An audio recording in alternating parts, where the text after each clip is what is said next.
buenas tardes, amigas y amigos. Muy buenas tardes con todas, con todos. Bienvenidas y bienvenidos a esta edición muy especial de Brutalidad Política. El día de hoy vamos a entrevistar al candidato presidencial de Juntos por el Perú, el señor Roberto Sánchez. Muchísimas gracias a las... ¿Cuántas personas hay conectadas esperando? 3,000 y pico, ¿no? 7,000, 9,000. Ah, perdón, 9,000. Humilde. Bueno, antes de empezar, lo primero, la publicidad de este canal. Atención con esto, porque está potente. El 30 de abril se vienen cosas grandes en jorgitoluna.com. Un departamento amoblado en Surco con cochera incluida y además 3 Mazda CX-30.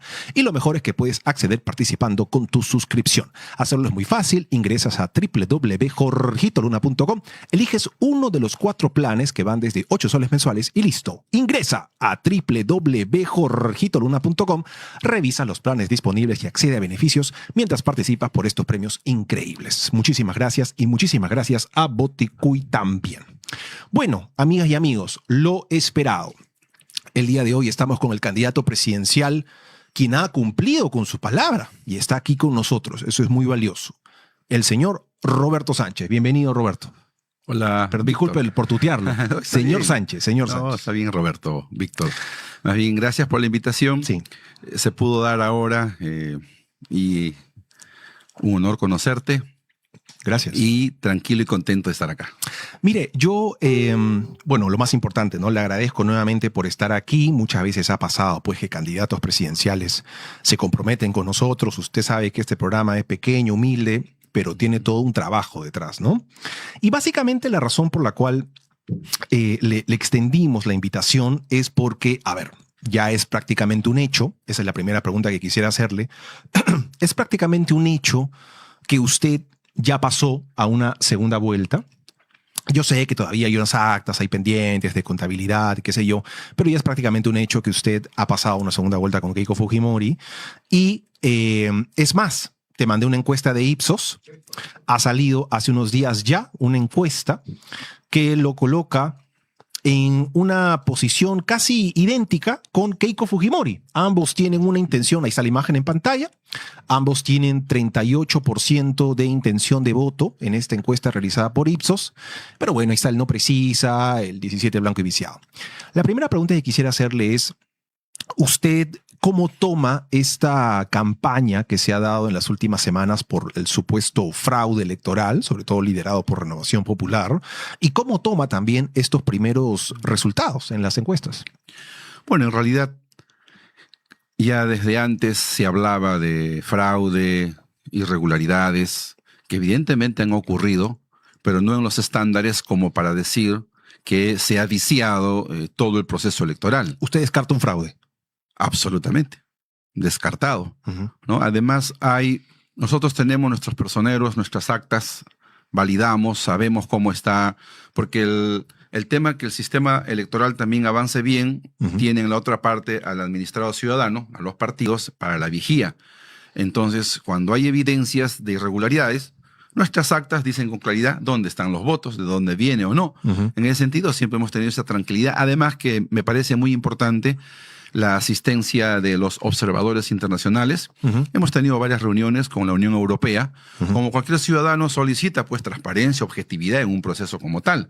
Entonces nosotros creemos que, según nuestras actas, claro, aguardamos el resultado final, pero tenemos la esperanza y la tranquilidad de que ya tenemos el respaldo que nos dice, empecemos en una segunda vuelta. Uh-huh. Entiendo, pues, es un nuevo proceso, es otro proceso.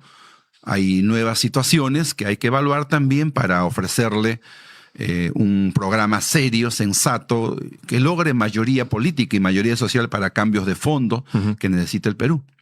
Justamente ahora, pues, que usted ha pasado a esta segunda vuelta, es muy probable que las personas que están alejadas de la política, que no están tan acostumbradas a seguir las noticias, pues no lo conozcan mucho a usted. Por lo tanto, quisiera aprovechar esta oportunidad para hacerle varias preguntas para que la gente lo conozca y para que pueda aclarar muchas de las cosas que usted sabe. En toda campaña se dicen cosas falsas, se dicen así ataques, pero hay ciertas cosas que pues sí tienen un fondo importante. Por ejemplo, en el año 2022, usted ha sido congresista de Juntos por el Perú. Es más, sigue siendo hasta ahorita, ¿verdad? Sí, sí. Sigue siendo congresista. Hay un señor llamado William Chávez, que fue subdirector del diario Puca. Y él dijo que usted le dijo a él personalmente que en el 2021 pagó a funcionarios del Jurado Nacional de Elecciones para ser elegido congresista. Según este señor, usted no solamente se lo confesó, sino que además le mostró conversaciones de WhatsApp y Excel de los votos que habrían sido cambiados por el Jurado Nacional de Elecciones. Mi pregunta es, ¿esto es verdad? Absolutamente falso. El proceso que condujo el señor Salas Arenas ha tenido la vigía también de diferentes entidades internacionales, nacionales, y yo logré una curul allí peleando el voto a voto. Yo soy el único congresista de Juntos por el Perú. En ese proceso fue una alianza con un invitado, que era Nuevo Perú. Sí, claro, de Verónica Mendoza. 5 congresistas, 4 de Nuevo Perú, y en este caso yo la quinta curul de Juntos por el Perú. ¿Usted denunció a este señor por difamación? Lo que sucede es que yo que ya participo en la política buen tiempo. Porque es una acusación bien grave la que hace. Sí, pero en su momento o cuando fuere están las evidencias, o sea, el que tenga denuncias que presente evidencias, ¿no? Las formalice, que no las haga anónimas y que las instancias determinen. Normalmente en los partidos políticos hay muchas pugnas porque la disputa de la representación de un partido siempre tiene adversarios, acusaciones, y que más allá de esas disputas políticas, o sea, cuando esas se trasuntan en una denuncia, perfecto. Yo creo que un político sabe muy bien que está sujeto a cualquier denuncia, a cualquier investigación, y siempre me he sometido yo a las investigaciones cuando hay denuncias pues reales y objetivas, y no solo pues de disputas políticas o situaciones que yo diría son más subjetivas que propiamente hechos, ¿no? ¿Cuál cree que haya sido la intención de este señor de decir lo que dijo? No es el único que dijo eso, ¿no? Yo recuerdo que en su momento, en la disputa misma, el propio partido con el cual disputamos también decía que había irregularidades, y después también en el Congreso de la República también se dijo que han habido irregularidades, se ha intentado acusarlo constitucionalmente también al señor Salas Arenas, se ha ido infinidad de veces, y en su momento yo recuerdo el primero que salió a desmentir, y está público en los videos, el propio señor Salas Arenas, a decir que ni me conoce, que él ha actuado correctamente y eso es falso, de falsedad. Entonces él, en su momento, como lo aclaró de manera tan contundente y no llegó a denuncia a nada, entonces se quedó en el aire. Usted lo dejó pasar. Claro, ¿no? Te mandé un Excel. Bueno, resulta que pues estuve averiguando un poco porque... Bueno, como alguien que trabaja en prensa, pues me pasaba muy seguido, le cuento una anécdota, que cada vez que quería saber algo de su bancada, pues siempre encontraba un nombre distinto, ¿no? Primero era Juntos por el Perú, después Cambio Democrático Juntos por el Perú, después Cambio Democrático Voces del Pueblo, no, perdón, Juntos por el Perú Voces del Pueblo, ha ido evolucionando, ha ido saliendo.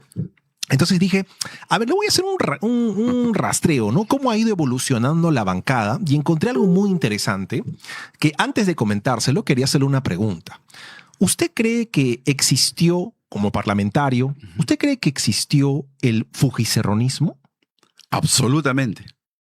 Totalmente convencido. Totalmente convencido. Se lo pregunto porque, a ver, ahí no se entiende mucho, ¿no? Básicamente, desde arriba, de izquierda a derecha, se va viendo los cambios, ¿no? Por ejemplo, en junio del 22 se suma Humberto Acuña, en marzo del 23 se suman 4 congresistas de Perú Libre, Guillermo Bermejo, Nieves Limachi, Hamlet Echeverría y Luis Camiche, pero lo que me llamó muchísimo la atención es que en julio del 2024, que es el recuadro que está abajito, usted llega, la bancada de Juntos por el Perú, llega a tener aproximadamente entre 10 a 11 congresistas y todos eran de Perú Libre excepto usted. Toda la bancada de Juntos por el Perú eran congresistas que venían de Perú Libre o de satélites de Perú Libre, y el único que quedó fue usted.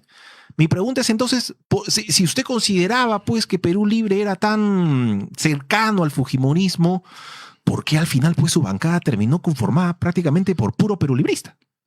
Gracias por tu excelente pregunta. A ver, adelante. Yo soy congresista de Juntos por el Perú, el único militante de Juntos por el Perú en la bancada que surge el año 21, que lideró Verónica Mendoza como candidata presidencial. La propia bancada de Nuevo Perú, en el contexto de la bancada de Juntos por el Perú y el gobierno del presidente Pedro Castillo, donde se me invita para ser ministro de Comercio Exterior, sí. Bueno, la bancada de Nuevo Perú, confluyente con nosotros, quiso mantener una línea de autonomía. Sí. Y sin mi conocimiento, lo respeto también porque mayorías, minorías hablan, está bien, ellos cambiaron el nombre de manera unilateral a Cambio Democrático solamente, y entonces yo me quejé, porque el partido que da nacimiento a una bancada no puede perder el nombre, además es la ley de partidos. Claro. Entonces quedó Cambio Democrático, Juntos por el Perú. Pero nuestras diferencias se fueron acentuando porque yo he mantenido una línea como ministro de Comercio Exterior. Sí. Y en el trayecto, muchos compañeros de Perú Libre, congresistas, fuimos estableciendo una empatía en diferentes temas. Temas de voluntad, ya sea en el voto, en leyes, en la fiscalización, y sin necesidad de ser copartícipes de nuestros mismos partidos, fuimos generando una amistad, una confianza. Y cuando... ¿Que se mantiene hasta hoy o ya no? Claro que sí, porque ellos integran la bancada. Algunos de ellos renuncian. Yo les dije la condición para ser parte de esta bancada. Nunca les dije renuncien allá y no. Ellos, cada quien por votos de conciencia, por situación de conciencia, fue renunciando al sentirse que pues ya esa línea no era la línea con la cual ellos habían ingresado a ese partido. Y así han ido saliéndose, ¿no? No solamente viniendo a nuestra bancada, por ejemplo, Guillermo Bermejo, Nieves Limache, Margot Palacios, Víctor Cutipe, Elías Varas, Hamle Echevarría, ¿no? Y entonces así la bancada pues ha ido configurándose hasta cuando los compañeros de Nuevo Perú deciden armar su propia bancada e irse, y se van. Entonces, como la bancada ya tenía también algunos otros partidos, por ejemplo, Guillermo Bermejo, el compañero Guillermo Bermejo con Hamlet Echevarría lograron la inscripción de un partido, Voces. Entonces lo justo era que también la bancada pues tenga su identidad, por más que era una minoría, era importante que refleje Juntos por el Perú, Voces. Varios maestros también que venían del Perú Libre también hicieron se incorporaron a la bancada y quisieron mantener su identidad de colectivo social o de donde provenían, ¿no? Y entonces se puso Juntos, Voces, Bloque Magisterial. Claro. O sea, yo, por ejemplo, ellos querían que se visibilice, y yo que soy un sobreviviente, el único congresista, tenía que también, en este equipo de sobrevivientes, en un contexto de una mayoría parlamentaria que nos aplastaba, teníamos que resistir. Yo no me iba a poner allí en asunto de decir, todos votan como yo porque yo soy el jefe. No. La mayoría de las votaciones hemos tenido consensos, pero también disensos, ¿no? Yo diría que de 10, 6 veces votábamos en una sola orientación, y otras había que respetar la voluntad de cada uno. Entonces, eso ha venido configurándose, en realidad cambiando a cada legislatura las propias situaciones de correlaciones, y hoy, en ese trayecto, es que yo lo he mantenido como tal, ¿no? Pese a que unos están emigrando, etcétera. Bueno, hoy Voces ha perdido ya la inscripción porque no ha pasado la valla. Entonces, o sea, yo creo que más allá de las membresías, de los nombres, hay una voluntad que nos ha hecho compañeros con un grado de confraternidad y de visión de un proyecto político que en dinámica pues va reconstruyéndose también, ¿no? Algunos vienen, otros parten. Hablando justamente de esta bancada que ha pasado por todos estos nombres y usted lo ha explicado, claro, menciona usted a Elías Varas, que viene de Perú Libre, usted, Roberto Sánchez, está Silvana Robles también, que viene de Perú Libre, Jaime Quito, Margot Palacios. Silvana Robles está en otra bancada, pero es una... Claro, en algún momento, claro. Está en la bancada socialista. La bancada socialista, Pasión Dávila también creo que está en la socialista, ¿no? Y finalmente Víctor Cutipa, que sí forma parte de la agrupación también. Esos nombres son de congresistas que han buscado en esta elección del 2026 la reelección, ¿correcto? Algunos han sido reelegidos, otros no tanto. Mi pregunta es, De estos nombres que le he mencionado en particular, de los que fueron reelegidos, pues evidentemente van a ser congresistas, senadores, diputados, pero los que no han quedado van a tener algún papel en el gobierno, en un eventual gobierno de Juntos por el Perú. Nosotros estamos considerando un conjunto de aportes, liderazgos sociales, liderazgos técnicos, liderazgos políticos, comunales, de pueblos originarios del norte, centro, sur del Perú. Entonces, en esta etapa, nosotros estamos configurando esa presencia diversa de los líderes, ¿no? O sea, creo que el Perú necesita no solamente que uno nomine sobre la base de cuestión de confianza quién va a liderar y quién van a conformar, sino también tener liderazgos que tengan ascendencia en la población. Por ejemplo, ¿no? En el campo agrícola, pensaría pues en un experto o en un dirigente con ascendencia en ese sector para ser el vocero de esas políticas orientadas a lo que nosotros decimos, por ejemplo, la segunda reforma agraria. Sí. Y así, en realidad, en estos momentos no hemos dicho este sí, este no. Es un momento de aglutinamiento que ahora, de cara a la segunda vuelta, necesitamos, pues, como decimos, vamos a tener una reunión bien importante estos días, precisamente para configurar esa realidad. Claro, algunos dicen, esperemos los resultados, bueno, pero hasta el 15 de mayo es demasiado. O sea, ya realmente hay una situación de inminencia y tenemos que avanzar. Y yo creo que en muy pocos días vamos a tener la capacidad de decir, esta es la vocería, este es el equipo, estos son los cuadros, hombres y mujeres de las diferentes regiones que van a identificar y perfilar la propuesta de Juntos por el Perú. Se lo pregunto más que nada porque estos nombres en particular de congresistas de Juntos por el Perú que buscaron la reelección precisamente, ya puedes poner la imagen, son precisamente los mismos congresistas que por lo menos una vez han votado a favor de una de las llamadas leyes pro crimen. Aquí aparece Elías Varas, usted también aparece, el señor Roberto Sánchez. Quien más votaciones ha tenido es Pasión Dávila, que tiene hasta cuatro votos a favor de las leyes llamadas pro crimen, llámese la que limita el plazo de prescripción, la ley de explosivos, que blindan a los partidos políticos, etcétera, etcétera. Aquí yo tengo básicamente dos preguntas. Primero, usted dice en diversas entrevistas que está a favor de la derogación de las leyes pro crimen. Sin embargo, pues ha llevado a la reelección a estos congresistas que han votado, por lo menos, en una oportunidad. Y segundo, pues usted vota a favor de esta ley 31989, que es una ley que deroga la disposición que permitía a la policía aplicar medidas inmediatas contra la minería ilegal, que tiene suscripción suspendida de Reinfo y son sorprendidos en posesión de explosivos sin autorización. Esas son mis dos preguntas. ¿Por qué llevar a estas personas que han votado mínimo una vez a favor de las leyes pro crimen? ¿Y por qué usted, cómo justifica usted su voto a favor de la ley 31989? Ya, ciertamente, en la orientación política de bancada, al provenir de diferentes, vamos a decir, orillas ideológicas, ¿no? Jamás le hemos puesto una obligatoriedad, ¿no? Hemos hecho siempre reflexión, debate y finalmente un voto de conciencia. Cada quien tiene que dar cuenta de sus actos. No hay, digamos, una directriz, todos votamos a favor de eso. Porque hay diferentes afiliaciones, varios partidos, es un bloque, ¿no? Entonces, yo diría que yo doy cuenta, en todo caso, de mis convencimientos, ¿no?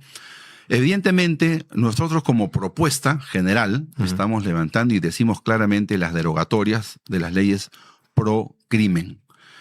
Claro, hay un trabajo del propio Ministerio Público y ellos refieren, claro, aquí se habla alrededor de 12 leyes, ¿no? Ellos dicen, estas 9 son las que han limitado, ¿no?, la lucha contra el crimen, la persecución del delito de criminalidad. Y en todas esas yo he votado en contra, como casi en todas estas, excepto la que tú mencionas. Y que es una de las más dañinas. Sí, que tiene que ver con una discrepancia respecto a la formalización de la actividad minera, la pequeña actividad minera, al cual yo sostengo que hay necesidad de una formalización integral, democratizadora, con 3 condiciones, ¿no? Medio ambiente, respeto, tributación, ¿no es cierto? Y reevaluación del régimen de concesiones. Porque en estos momentos mi perspectiva, mi evaluación es que esto solo favorece a los grandes titulares y nunca se va a democratizar el derecho al pueblo minero también a ser parte de la explotación de la actividad minera, porque la titular de la concesión, al exigirle a ellos un contrato del propio titular, era un imposible. En ese trayecto es que finalmente, ¿quién hace uso de los explosivos? Bueno, ahorita el crimen organizado, ¿no? Sí, pero ¿quién compra el explosivo? Lo compran solamente aquellos que tienen autorización Ya. en esta entidad que es semi del ejército, donde se hacen los explosivos. Entonces, los que compran son básicamente también empresas vinculadas a un organismo militar o policial. Y las empresas articulan, las empresas mineras, Sí. precisamente con ese espectro. Y las empresas mineras, como tienen su polvorín, tienen sus almacenes, también hacen trayecto de los explosivos sobre aquellos que ellos organizan su actividad productiva. Desde mi punto de vista, aquí había un asunto de discriminación y de impedimento y de persecución contra aquellos minerales, pequeños mineros que también quieren de verdad formalizarse, que quieren tener su polvorín, sus almacenes, pero que la ley se les impide porque nunca le dan el contrato, ¿no es cierto?, para poder ellos también ser parte de la actividad. Ya. Ese tema ha estado en debate y en discusión. Yo imposible cómo voy a sostener que se trafique con los explosivos para profundizar la actividad ilegal. No, yo persigo la ilegalidad. Yo estoy en contra de la ilegalidad. Por eso todos mis votos, como tú ves allí, están clarísimos y los he hecho públicamente. Y respecto a la actividad minera, yo he sido bien claro con mi defensa acérrima, con una ley MAPE, o yo digo una nueva minería para el Perú. Mire, o sea, claro, en esta ley de explosivos libres, pues siempre se comenta, a ver, nuevamente, usted es un hombre que, digamos, sabe precisamente cuál era el origen de este proyecto de ley, porque era evidente, digamos, claro, una cosa es lo que dice el papel, pero en la práctica lo que estaba pasando era que algunos explosivos que venían precisamente de la minería informal estaban siendo utilizados para extorsiones, para cobro de cupos. Recordará usted, ejemplos hay una infinidad, ¿no? La dinamita que colocan en el frontis del Ministerio Público en Trujillo, otros explosivos que se utilizan para atemorizar a la población, pues ha quedado demostrado, se ha hecho seguimientos y ya se sabe de dónde venía y el problema que ocasiona. La lectura que puede tener la gente, claro, usted ha compartido la suya, pero, a ver, siendo prácticos, ¿no? La lectura que tiene la gente aquí es que usted vota a favor de esta ley que deroga la disposición que le permitía a la policía incautar estos explosivos, porque usted en este momento se ha convertido en alguien que respalda mucho al minero informal, al minero ilegal, y que básicamente lo hace por control político, porque usted sabe que ese es un campo que hasta porque en algún momento lo ha hecho, ¿no? Esa es la lectura que tiene la gente. Entonces, ¿cómo usted convencería a la población de que eso no es así? Sí, yo he tenido una reunión en diferentes bases de la pequeña minería, minería artesanal, ancestral, Secocha, Carabelí, Ocoña, etcétera, ¿no? Patás mismo, Rinconada. La masacre que hubo en Patás. Así es, ¿no? He estado allí, he ido, ¿no? Y mi compromiso con ellos y nuestra discusión está centrada en una nueva minería con una ley de formalización de verdad. ¿Eso quiere decir, disculpe rapidito nomás, que usted se reafirme en su votación? Te explico. A ver. Porque eso es un sí o no, no sí, más. No, mira, yo estoy de acuerdo con que el Perú necesita una nueva minería. Ya. Y que las exigencias son legalidad. Las exigencias son tributación, cuidado del medio ambiente y estándares para todo lo que es la formalización laboral. Pero en esa democratización, evidentemente, yo soy crítico porque ¿a quién también la han encontrado traficando con explosivos? A la propia Policía Nacional. Varias veces ha ocurrido que malos elementos, que en realidad son los que tienen la titularidad de ese negocio, también han incurrido en esta ilegalidad. Entonces no es cierto que solo hay la actividad pequeña minera ¿no es cierto? Pero nadie dice eso, ¿ah? Yo menciono todo el espectro. Claro, ¿no? y usted se está yendo por otro lado, ¿no? Se está yendo por el... Podemos hablar de la minería y el tema del reinfo. Añado un elemento más. Pero acá hay algo clarísimo, ¿ah? O sea, ¿se reafirma en la votación que usted hizo por esta ley tan cuestionada, sí o no? En las pretensiones que te comento, Ajá. estoy dispuesto, ¿no es cierto?, a una nueva evaluación y una nueva discusión, porque con la base de no se reafirma entonces. ¿Podría eventualmente...? Sí, ¿por qué? Porque bajo ningún concepto, yo en ninguna de mis votaciones, en todo el ejercicio de parlamentario, he apoyado situaciones irregulares en ninguna ley. Me he opuesto tenazmente a favorecer grupos de manera ilegal. Yo sostengo por principio y lo defiendo. Y además yo no tengo trato como por ahí un señor gratuitamente ha dicho, Sánchez está recibiendo dinero de la minería ilegal. Eso es una calumnia total. Yo no le recibo un centavo ni un gramo de nada. Yo lo hago por convicciones, por acuerdos, porque creo que se debe democratizar y el Perú necesita una nueva minería más competitiva, con tecnologías limpias, con un gran banco minero que le dé el derecho al pueblo minero también a trabajar. Y que no solamente sea una minería de materias primas y pensando en los grandazos y en los dueños de siempre. Esa no es mi perspectiva. Viene alguien y le dice, mire, señor Sánchez, yo también estoy de acuerdo con una nueva minería, consideramos que deben hacerse varios cambios. Sin embargo, usted votó a favor no solamente de la tercera ampliación del reinfo hasta el 30 de junio del 25, sino también a favor de la cuarta ampliación, que incluso habían por allí proyectos que lo planteaban hasta el 2030. Entonces, ¿no considera que esa es una contradicción? Por un lado, decir queremos cambiar las cosas y por el otro lado, seguir extendiendo el reinfo una y otra vez. Se extendió la ampliación del reinfo porque se le dio la competencia que pidió el Ejecutivo para regular y le quitó las competencias a las direcciones regionales de todos los gobiernos regionales y dijo, yo voy a resolver el Estado. Y no resolvió nada. Ni el 1% pudo formalizar. Entonces, si el Estado fracasó en su intento excepcional de regular y de provocar formalización, entonces, ¿qué es lo que correspondía? ¿Eliminarlos? No, si no había una ley MAPE, también por el fracaso de las instancias propiamente de negociación, de entender un proceso de verdad de formalización, entonces, ¿qué era lo fácil? Decir, aquí se cierra, y las 600.000 familias que por derecho social paran la olla con esta actividad complicada, porque no es un tema de hace un año. 13, 14, 15 años llevamos con este problema que en realidad refleja no la voluntad de un congresista, sino la voluntad de sus actores, los agentes económicos, agentes sociales, agentes mineros, agentes políticos, el Estado. En realidad es un tema mayor. Yo creo que necesitamos, por eso digo, un nuevo pacto para solucionar de verdad. Esa es mi perspectiva. Ahora, una pequeña duda, un pequeño paréntesis antes de continuar. Usted habla de la segunda reforma agraria. Sí. ¿No debería ser la tercera? ¿Porque Castillo ya hizo la segunda? ¿O cree que no lo hizo? No se pudo hacer, se obstruyó, ¿no? En realidad la idea estaba, pues, hacer, por ejemplo, la petroquímica del sur, ¿no? Porque la petroquímica con gas se permitía, pues, el uso de fertilizantes. La reforma agraria tenía que ver con industrialización del agro, con un gran banco minero de fomento para el pequeño agricultor.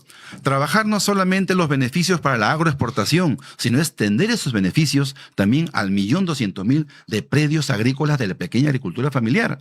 O sea, la reforma agraria significaba tecnificar el agro, planificación, nuevas reformas del recurso hídrico, fundamentar las comisiones de riego. Por eso queríamos un Ministerio de Ciencia, Tecnología e Innovación que fue presentado, aprobado en una comisión y en el Congreso se la derogó. Se estancó. Entonces, en realidad... Todas estas iniciativas que usted plantea de las llamadas segunda reforma, la segunda reforma agraria, ¿usted cuánto tiempo cree que podría tomar en un eventual gobierno suyo? ¿100 días? ¿Un par de años? ¿Cuál es el tiempo, digamos, aproximado, ¿no? Porque es imposible saberlo exacto. Primero, es bien importante no leyes y proyectos unilaterales. Se necesita mucho consenso con los actores. Nosotros no queremos expropiarle nada a nadie, ni mucho menos impedir el negocio de algún sector vinculado a la agricultura, de ninguna manera. Lo que queremos es democratizar la ley, la norma, los beneficios. Por ejemplo, ¿por qué si los agroexportadores van bien ya hace 20 años, cómo se entiende una ley que le perdona impuesto a la renta? En un eventual gobierno de Juntos por el Perú, del presidente Roberto Sánchez, ¿esa ley sería observada? Claro que sí. Yo convocaría, los conozco, he sido ministro de Comercio Exterior. Sí, claro. Los conozco, a ADEX, a GAP, a todos les digo, a ver, sensatamente, amigos empresarios, a ver, pónganse una mano en el pecho, ¿no? A ver, ¿esa es una ley solidaria? ¿Es una ley sensata? ¿Es una ley de economía social de mercado? ¿O es una ley de mercantilismo? ¿O es una ley, aquí, dígame, ¿quién produce valor agregado? Es materia prima. De la chacra al negocio y a la utilidad al bolsillo. ¿Pero eso se trabaja para seguridad alimentaria? No. Tenemos de nutrición, anemia, abandonado el mundo agrícola. ¿Cómo están los arroceros hoy con la sobreimportación de arroz oriental? O sea, yo creo que necesitamos un empresario con visión de país, con desarrollo equilibrado para todos, no con mercantilismo. Y eso significa, para nosotros, la revolución agrícola, la revolución del agro. Nosotros tenemos bio y megadiversidad, agricultura de cordillera, una gastronomía increíble, unos productos, pero de primer nivel. De primer nivel, y sin embargo, solo trabajamos para un sector. Entonces, la democratización significa eso. Cuando yo he sido ministro de Comercio Exterior, a ver, al sector, todos los sectores productivos del MINCETUR, a ver, por favor, digan, alguna vez les he dicho, hay que hacer trampa en esto. He hecho una bolsa financiera, como acostumbraban a hacer otros señores ministros. Una bolsa para un programa social, una bolsa de propina. Jamás, jamás. Entonces, lo que planteamos hoy, en coherencia a lo que el presidente Pedro Castillo decía, la reforma agraria, nosotros queremos esa segunda reforma agraria que vaya a tecnificar el agro. Usted justamente hoy día nuevamente, ¿no? Estaba tratando allí de haciendo mis apuntes y todo. Usted es fue ministro del gobierno de Pedro Castillo, pero un ministro realmente que llamaba la atención.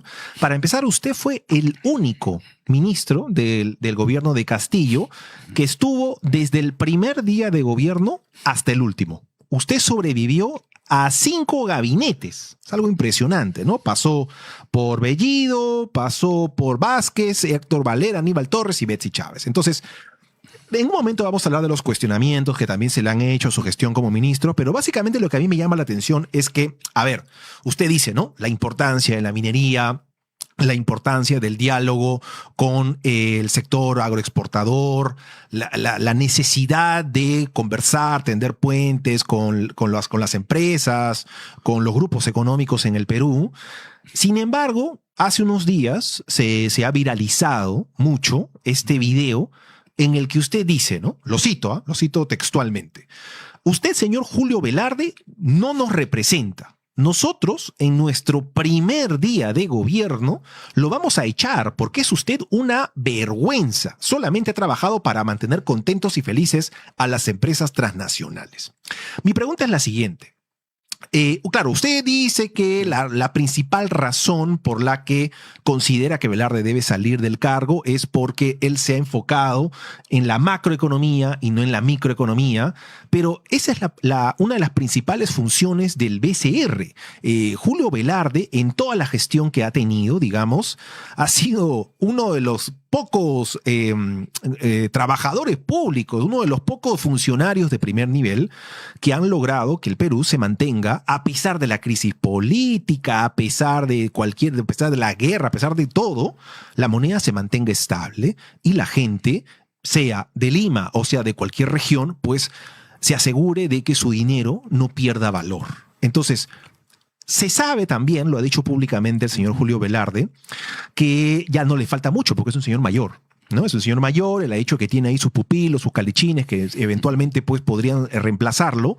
Entonces, esta es la pregunta, ahora sí lo voy a hacer. ¿Por qué usted no permite que Julio Velarde concluya su mandato, se haga una transición responsable que permita la predictibilidad y permita que todo se mantenga tranquilo, en lugar de salir a decir, pues el primer día le voy a meter una patada en el trasero? ¿Por qué? ¿Qué es lo que busca exactamente usted? ¿Por qué no permitirle que cumpla su periodo? Esa es la pregunta.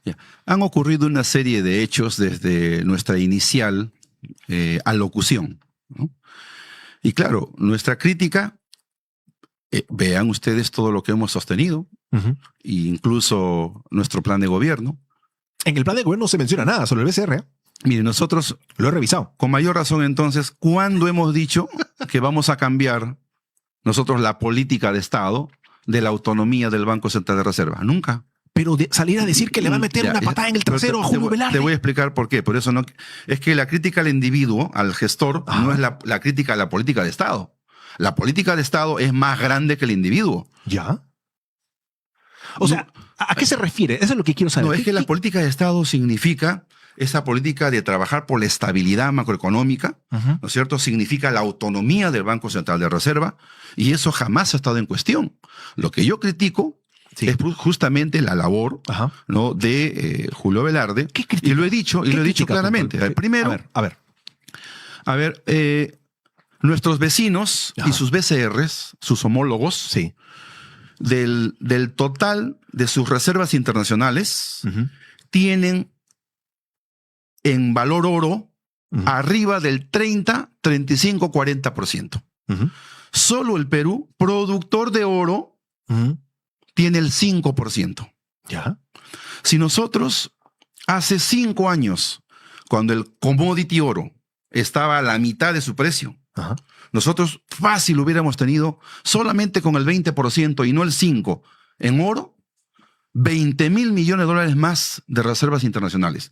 En la empresa privada, a veces se evalúa siempre a los gestores, no por la decisión que le hace ganar, sino también por las decisiones que le hace perder, que le hace no ganar. Es un costo-oportunidad que se va en el aire. Nosotros criticamos eso. ¿Por qué hay una insistencia en el patrón dólar y no en oro? Respóndanos, señor. Número 2. En las tasas de interés, que también la regulación de tasas de interés del sistema financiero es también una prerrogativa del BCR. Cuando tú vas al al sistema financiero, Víctor, y tú dices, quiero ahorrar 1,000 soles, plazo fijo 1 año. ¿Cuánto es el interés que te pagan? Regulado, ¿no es cierto? Sí. 5%. 6%. Sí. Mira, estoy exagerando. Pero si tú te prestas 1,000 soles del sistema financiero, ¿cuánto vas a pagar en 1 año? 30%. Y si es un tema de consumo, puedes pagar hasta 2 veces el valor de lo que tú te prestas. Conclusión. ¿Y qué pasó allí? En establecimiento, en la regulación de las tasas de interés. ¿Qué pasó ahí? ¿Por qué esa diferencia? El año pasado, ¿sabe cuánto ha ganado el sistema financiero de utilidades? 24,000 millones de soles.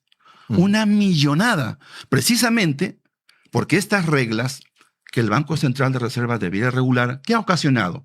Que la gran mayoría de emprendedores, el que trabaja la mototaxi, el comerciante, el pescador, va al gota a gota. Se va fuera del sistema financiero. Entonces yo me pregunto, ¿esa estabilidad macroeconómica me hace feliz cuando tengo pobreza, desnutrición, precariedad, colegios hechos una desgracia, sistema de salud colapsado? En ese contexto, por ejemplo, recién hace 3 días el señor Velarde ha dicho, el Perú tiene brechas históricas de pobreza, anemia, de infraestructura, y que tenemos que, o sea, recién le oigo decir eso, y hace una semana, un poco más, dijo, ya me voy el 28 de julio, ¿no? Pero si el presidente o la presidenta que viene le plantea, ¿cierto?, conversar, él lo va a evaluar, ¿no? Entonces nosotros, en eso, ¿qué decimos? Perfecto. Si hay capacidad de dialogar, si hay capacidad de entendernos, entonces que no pongan en mi boca lo que los que tienen la sartén por el mango, expertos en generar pánico financiero, ¿no es cierto?, refieren, no pongan nada que yo no he dicho en mi boca. Yo he criticado al individuo, al gestor. Y además, pues, más allá de su reconocimiento y todo, hombres imprescindibles y mujeres imprescindibles no hay. Aquí marca la política de Estado. Pero si hay ajustes que hacer sensatamente, hay que hacerlo. Mire, yo no soy experto en economía, pero hasta yo sé que restringir tasas de interés justamente es lo contrario. Favorece a los gota a gota y estas economías informales. La pregunta que se hace la gente aquí es, y que se la planteo nuevamente, es podemos, claro, pueden haber observaciones, pueden haber críticas a la gestión de Julio Velarde, pero nuevamente, ¿cómo resuelve todas estas cosas que usted está mencionando sacando a Julio Velarde en lugar de hacer lo que usted mencionó hace un momento? Pues sentarse a conversar, sentarse a dialogar. Mire, justo estaba revisando en su momento el Ollanta Humala de Polo Rojo, el más bravo, también decía que Julio Velarde pues tenía serios cuestionamientos, lo hizo Pedro Castillo en su momento, también salió a decir, incluso tenía mensajes mucho más radicales, pero ambos se dieron cuenta de que iban a cometer un error sacando a Julio Velarde y cometiendo este acto de crisis, de desestabilidad. Ambos se dieron cuenta, digamos, hasta el propio Castillo, que usted sea como de alguna u otra manera lo representa su continuidad, se dio cuenta y no retiró a Julio Velarde. Es posible, primero, que se pueda retroceder en esa postura y pueda tal vez generar la posibilidad de un diálogo. Es posible también, son dos preguntas, ¿no? Es posible también que se pueda generar una nueva hoja de ruta, de repente, digamos, aclarando o colocando paños fríos en estos temas que generan tanto nerviosismo en la población. Estamos en plena capacidad, lo hemos dicho hace unos días, ¿no?, de tomarnos un café con el señor Julio Velarde y dialogar, ¿no?, porque él no ha respondido. O sea, sí podría retroceder en esto de que lo va a votar el primer día. Yo creo que él ha referido que hay una escuela y sé que en el BCR hay una meritocracia relevante, importante, y sé que hay cuadros, he estado tomando nota, ¿no? Son 4 calechines tiene. ¿No? Que creo que es cuestión, pues, la política de Estado en general no se va a replantear ni a mover. Yo creo que en eso ha sido clarísimo, ¿no? Y el diálogo es necesario, ¿no?, en todas las instancias, y precisamente en el lado de la macroeconomía, donde yo creo que hay muchas inconsistencias, porque esa macroeconomía no le dice nada, pues, al mototaxista, al bodeguero, al comerciante, a las familias del Perú profundo, que ni siquiera tienen pues oportunidad de saber qué es esto, ¿no? Porque evidentemente viven en condiciones absolutamente pobres, ¿no? Excluidos. Claro, y eso no lo negamos, pero ¿no cree usted que se está yendo por otro lado? Hay falta de empleo, pues ahí está Produce, ahí está el Ministerio de Trabajo, hay problemas de anemia, que es real también, ahí está el Ministerio de la Mujer y Poblaciones Vulnerables, hay problemas en COFIDE, digamos, ¿no sería mejor decir vamos a hacer un buen gabinete, del que vamos a hablar en un ratito, en lugar... Mi punto es, se retractaría, porque también es de caballeros, es de hombres reconocer cuando de repente uno ha cometido un exabrupto, se ha mandado, puede pasar. Digamos, ¿cree usted de repente que estaba un poquito con la pata en alto cuando dijo eso o se reafirma? Estamos en la capacidad de dialogar y conversar, precisamente para no darle elementos, ¿no?, a los que quieren provocar pánico financiero, ¿no? Nosotros decimos con claridad cuál es nuestro enfoque, de mucha crítica, autocrítica, pero con la capacidad de conversar y de buscar el camino que le dé precisamente estabilidad y democratice también todas las políticas de Estado, pensando en todos los peruanos y no solamente pues en la minoría, ¿no? Se habla mucho de eso. Usted sabe que en una segunda vuelta pues es completamente distinta a la primera, porque aquí un candidato ya está mucho más cerca de Palacio y ya tiene que ir soltando nombres que seguramente en primera vuelta no lo quieren hacer. Tengo varias preguntas. La primera, ¿es cierto que el ex fiscal José Domingo Pérez podría formar parte de un eventual gabinete en el gobierno de Roberto Sánchez? Hay conversaciones preliminares. ¿Las confirman entonces? Claro que sí, hay conversaciones preliminares, pero no hay todavía, como te decía, en coherencia a lo anterior, el punto de partida que diga, este señor, esta señora tendrá esta vocería, tendrá este ministerio, tendrá aquello, ¿no? Este es el momento en que se está dialogando. ¿Quién es su figura de la inseguridad? Y él es una de las personas que ha sido invitado, ¿no?, precisamente en esta previa, diríamos, a ir configurando equipos, ¿no? ¿Quién es la figura contra la inseguridad? Digamos, el caballo, así, la mente que se va a encargar, digamos, de ejecutar. Porque hay quienes dicen que sería Antauro Humala. ¿Esto es verdad? No. En realidad, con Antauro Humala, ya que me pregunta sobre él, ¿Qué papel cumpliría él en su gobierno? No, él es un compañero, un amigo, y que ha sido invitado precisamente a este bloque en la primera vuelta y el trabajo que vamos haciendo, pero así con diferentes liderazgos. O sea, él, por ejemplo, a través de su partido tiene 20 propuestas, ¿no? Y nosotros compartimos de ellas 4 o 5. Donde hemos hecho un punto común. Pero hay otras ideas donde nosotros no compartimos y respetamos, son sus ideas. No es de la propuesta del programa que estamos levantando, que tiene 4 o 5 puntos claves, ¿no? Entonces, en eso somos respetuosos. Cada quien es, diríamos en estos momentos, responsable de lo que dice, pero que represente lo que va a hacer Juntos por el Perú, evidentemente que no lo es. Propuestas más populares de Antauro Humala. Usted dígame si está a favor o en contra, así rapidito. Fusilamiento de expresidentes y corruptos. No estoy de acuerdo. Yo además soy un pro vida. Yo no puedo estar de acuerdo con la pena de muerte. Pena de muerte ampliada, incluyendo violadores y corruptos. Tampoco, no estoy de acuerdo con fusilamiento como política contra delincuencia grave.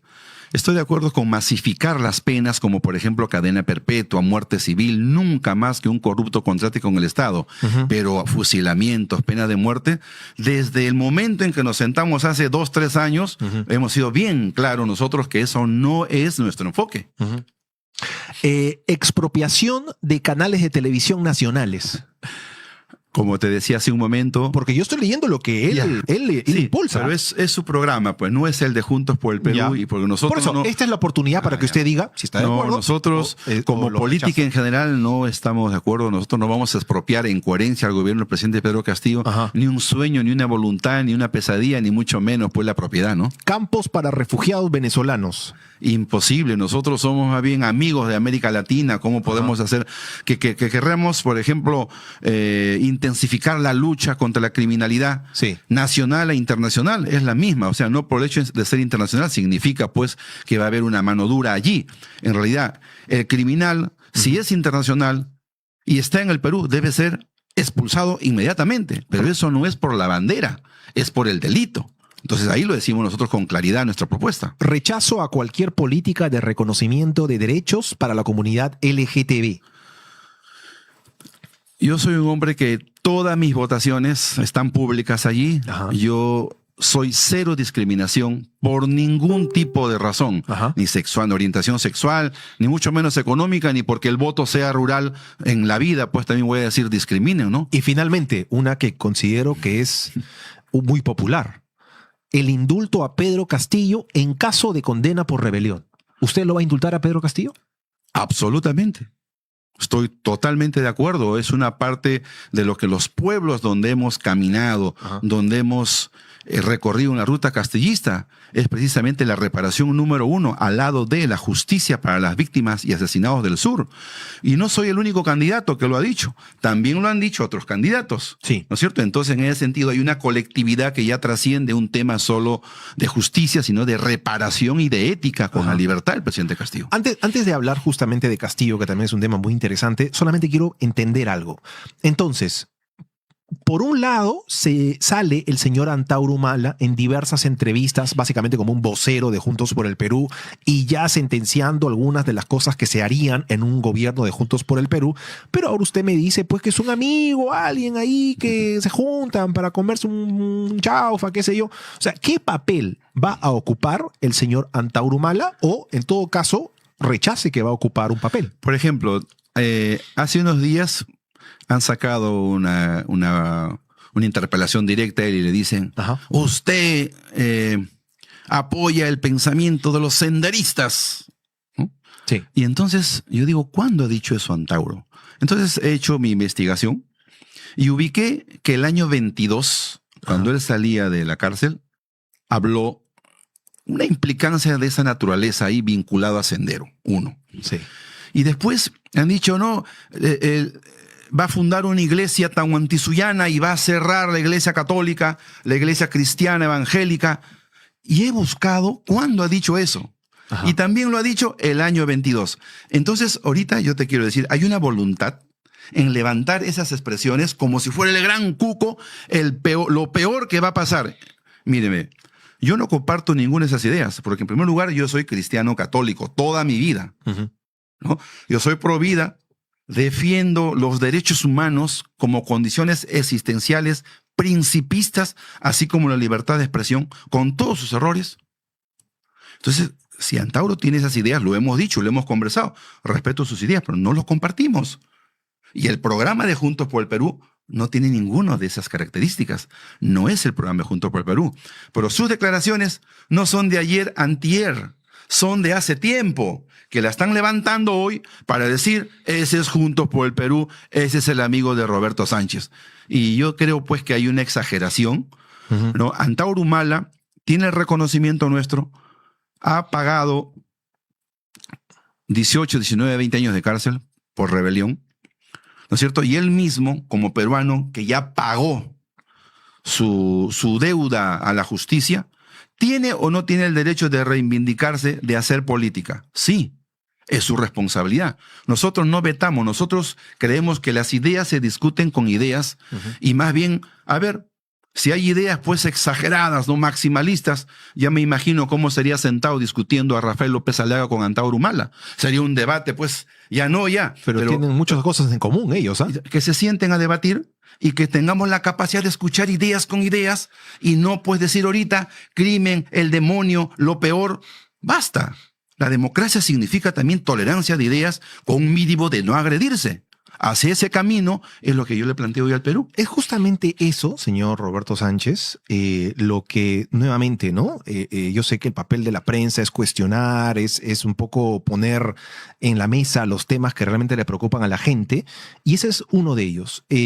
Es muy difícil, y se lo digo que yo también me incluyo en ese grupo, es muy difícil escuchar a un candidato como usted que tiene a un señor que intentó en algún momento dar un golpe de Estado. Yo sé que dicen que la proclama y qué sé yo, pero intentó dar un golpe de Estado. Tiene a otro señor que participó en rebeliones, que asesinó policías. Tiene incluso como símbolo, digamos, al castillismo, pero nos habla de democracia. Entonces, ¿cómo puedo creer yo en las banderas democráticas de alguien que lleva a dos golpistas, a dos rebeldes? ¿Cómo pensar o creer que me está diciendo la verdad? Sí. A ver, yo soy estudiante, he sido universitario sanmarquino, ¿no? Y en San Marcos, donde se aprende pues de la lucha democrática, hemos sido capaces, los estudiantes, bueno, además no solo como dirigente de la Facultad de Psicología, sino también he sido dirigente universitario y también de la vivienda universitaria, porque si no vivía en la vivienda, ¿dónde iba a vivir? Porque yo no tengo casa en Lima, ¿no? ¿San Borja no es su casa? Alquilada. Ah, ok. Es una casa alquilada. Antes vivía en Lince, pero la pestilencia me iba a insultar, rompía la ventana, me llenaba de heces y de huevos diciéndome cholo, asqueroso, burro. Porque así es el clasismo y la discriminación en el Perú. Y yo que tengo dos hijas pequeñas, ¿qué iba a hacer? Tengo que buscar un lugar donde esté seguro también mis niñas. Entonces, vivo en casas alquiladas, porque esa es mi verdad. Entonces, en San Marcos, la vivienda, el comedor, allí nosotros fuimos capaces de derrotar la violencia y el terror de Sendero Luminoso, en San Marcos. Por lo tanto, ese es mi camino y derrotero como iglesia católica que yo pertenezco toda mi vida, ¿no? Entonces, con esa mayor razón, en este contexto, ¿qué dice hoy la propia discusión legal respecto a los hechos de Pedro Castillo? No solamente lo dice Cancio Meliá, un gran jurista europeo, el propio Zaffaroni, otro gran jurista de la Comisión Interamericana de Derechos Humanos, ha sido juez, así como otros jueces vinculados a los hechos políticos y proclamas políticas, golpe de Estado. ¿Acaso hubo, como en el caso del golpe de Estado y dictadura de Fujimori, tanquetas, disparos? Pero quiso darlo, ¿no? Quiso darlo. Sí, pero no le funcionó. Pero como dice la tipificación legal, no llegó a delito de rebelión, ¿no? Por eso lo han condenado por conspiración. Ese es el ángulo legal, el ángulo jurídico. Es que mira. Pero quiso dar un golpe de Estado. Víctor, el hecho precede al derecho. Quiso meter presa a la fiscal de la nación. Yo sé que Patricia Benavides no es una figura ideal, pero así no se hacen las cosas en democracia. Mira, el hecho precede al derecho. Y un mínimo de jueces en el Perú, lo ha dicho Domingo Pérez, lo ha dicho la doctora Delia, que todo lo orquestado contra Castillo ha sido un complot, ¿no? Tú no eres abogado, yo tampoco. No. Entonces nos reservamos también la opinión de cómo siente el pueblo peruano, de cómo cree el pueblo peruano, que está hecho también de emociones y sentimientos y acciones. Y yo estoy convencido, creo, que esa acción política, ¿no es cierto?, fue una respuesta más bien al complot que le han hecho a él. ¿Usted cree que Castillo fue víctima de un complot? Víctima total. Nosotros en el gobierno, recuerda, planteamos el mecanismo del diálogo democrático de la OEA, la Carta Democrática, la aplicación como el último mecanismo, el ratio, para ponernos de acuerdo, ¿no es cierto?, todos los conflictuados. Pero ¿qué se dijo, no? Discúlpame, métanse la Carta Democrática por el poto, porque nunca iban a aceptar por racismo, porque eso es un tema de desprecio que se ha hecho política en el Perú. Por lo tanto, de ahí en adelante, mira, pues hoy una mayoría política nos ha puesto en la segunda vuelta precisamente por reivindicación y reparación de la justicia, que es Pedro Castillo, y por las víctimas del sur que siguen impune. Esas dos banderas son banderas reparadoras de un mínimo de ética en el Perú. Van a haber debates porque así es la política, van a haber contraposiciones porque así es la política, pero acá estamos. Y si usted, digamos, está tan seguro de que se cometió un sabotaje, un ataque, un complot contra Pedro Castillo, ¿por qué termina votando en abstención cuando lo vacan? Hubiera votado en contra. Claro. ¿Por qué en abstención? Y renuncia a en minutos. Te comento. Esa decisión, yo lo he conversado después con el presidente Castillo, porque después del 7, lo primero que hice al día siguiente fui a verlo. ¿No? Evidentemente, él no me contó nada. O sea, yo estaba preparado, fui acreditado para la defensa política de la tercera moción de vacancia y fui el impulsor de la Carta Democrática de la OEA en el mecanismo de diálogo, así como tal. Entonces la decisión del presidente me lo ha explicado después, de manera soberana, audaz, afirmándose políticamente en su proclama. No tuvimos conocimiento los ministros.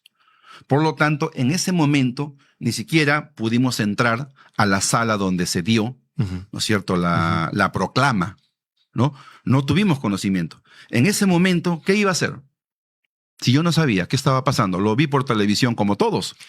En ese contexto, ¿no es cierto?, he tenido que retirarme, ¿no? He intentado ingresar al Congreso, porque yo, congresista en licencia, no logré entrar al Congreso porque había que caminar, o sea, tenía que desplazarme, ¿no?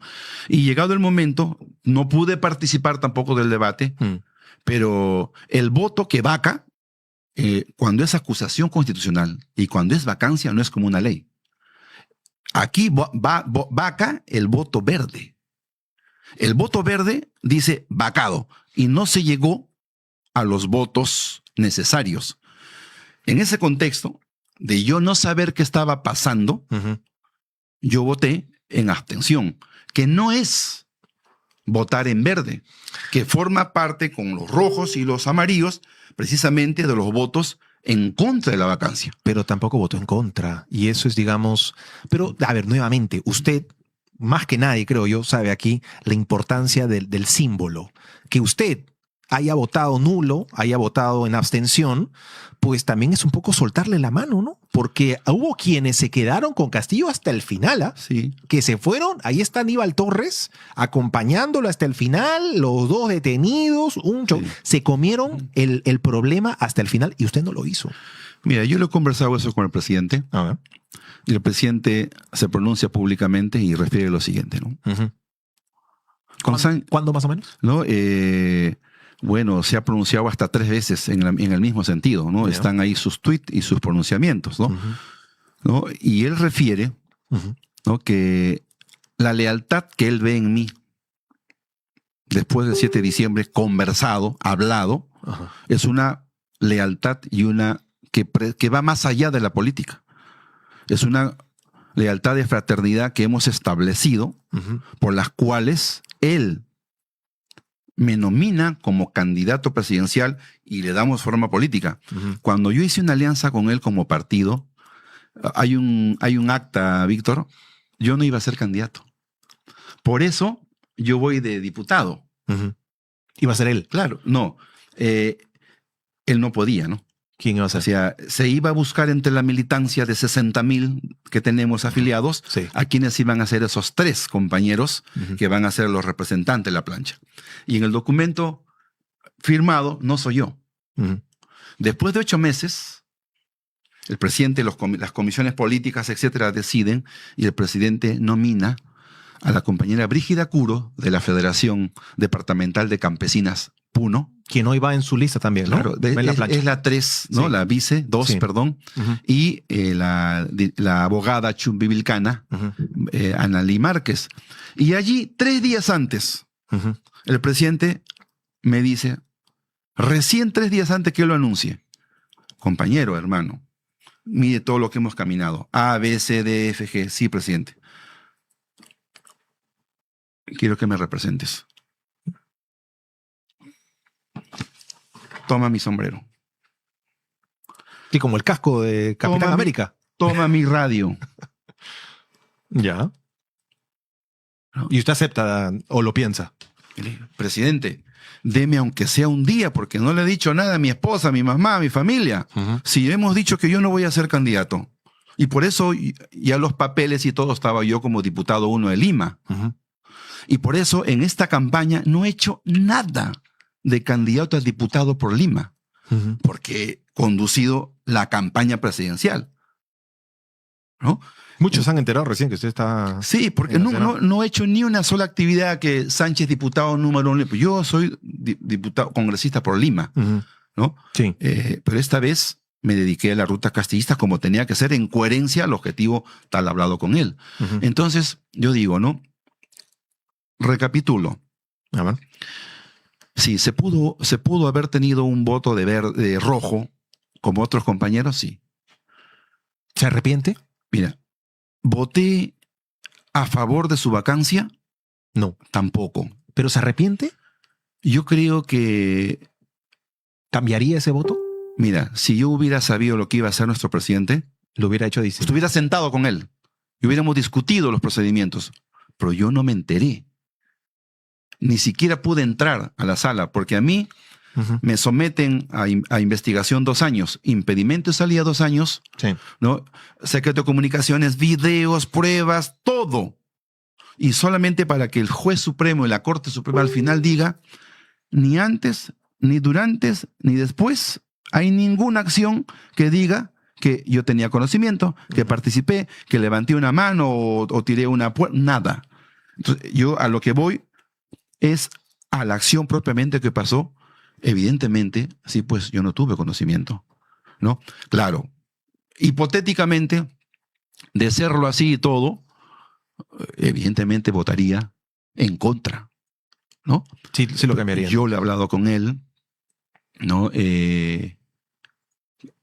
Como hermanos, Ujú. porque esto no es una sola relación política.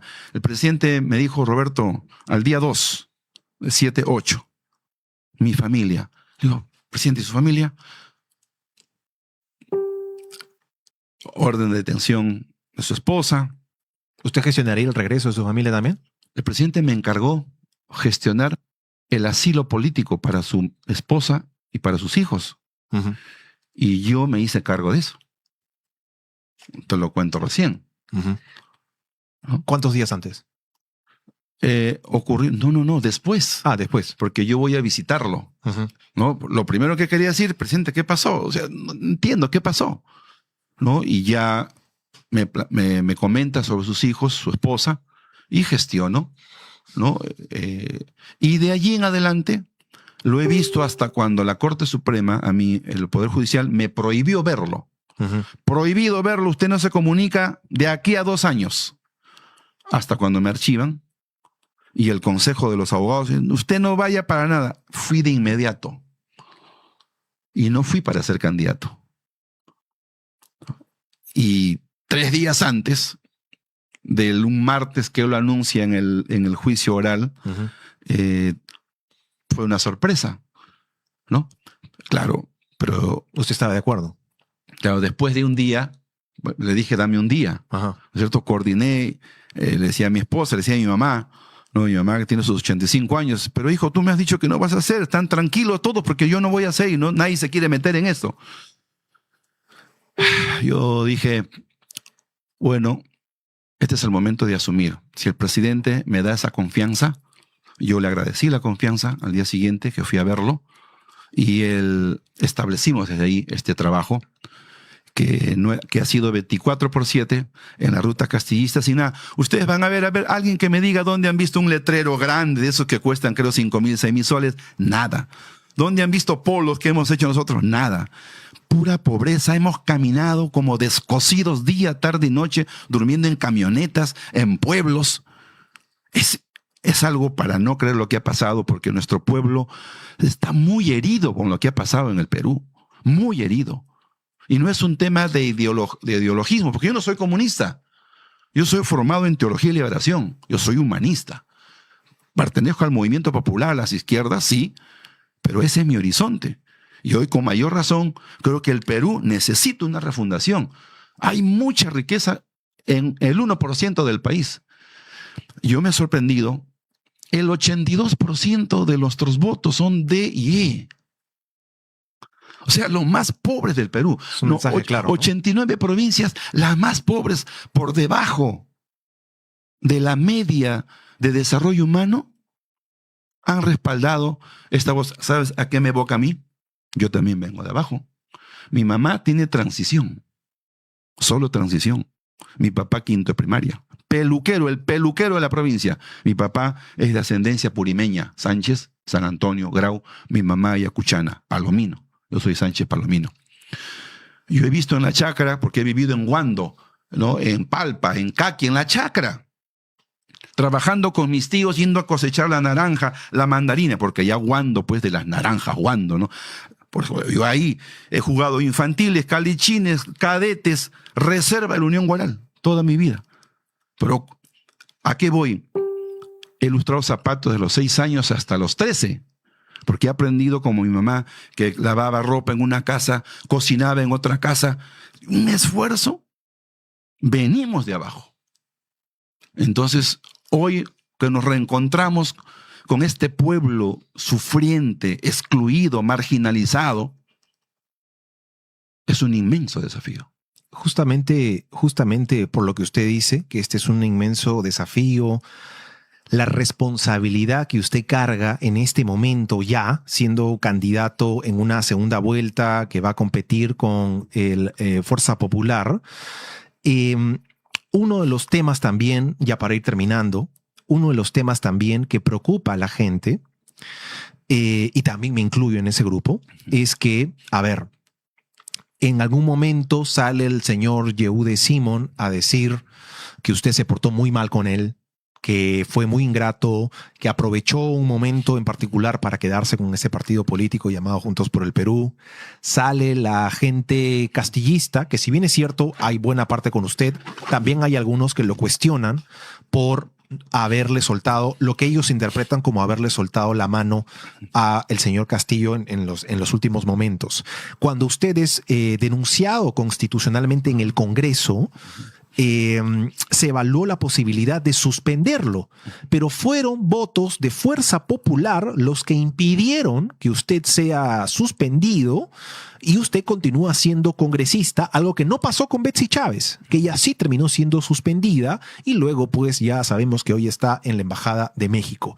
En síntesis, señor Sánchez, lo que la gente teme, y se lo digo con muchísimo respeto, la gente sospecha que usted es un traidor. La gente sospecha que usted lo primero que va a hacer cuando en caso llegue al poder, va a ser aliarse con el fujimorismo, como parece que ya sucedió una vez, olvidarse de las promesas que le hizo a la gente y básicamente ser parte de esta mayoría política que ha golpeado mucho al país. Usted, ¿cómo le podría, cuál es la respuesta de Roberto Sánchez a esas personas que sienten que usted los va a traicionar? Sí, claro. En esta disputa política yo he visto pues una confrontación y usos y desusos de personajes vinculados precisamente, yo creo, a la disputa política, ¿no? Ajá. Claro, muchos quisieran estar hoy en este lugar Sí, claro. y probablemente ha sido el sueño de su vida y no se ha logrado.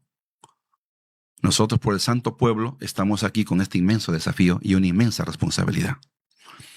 Por lo tanto, de nuestra palabra no van a salir ni odios ni insultos. Pero sí decir categóricamente lo siguiente, ¿no?